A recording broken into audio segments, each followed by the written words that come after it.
एक सांगू का इथं उभं टाकण्याचं कारण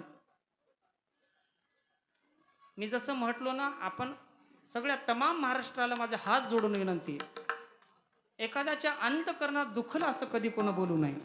तुम्ही खूप श्रीमंत आहात, ज्ञानी आहात. वारकरी संप्रदायामध्ये तुमचं श्रेष्ठ खूप महत्वाचं आहे. पण एखादा अडाणी माणूस जर वारकरी संप्रदायामध्ये येऊन बसण्याचा प्रयत्न केला, कुठेतरी काही करण्याचा प्रयत्न केला, तर त्यांना आधार देण्याचं सर्वांनी आपण काम केलं पाहिजे महाराज. मी परमार्थात नव्हतो बाबा. मला एकही अभंग पाठ नव्हता.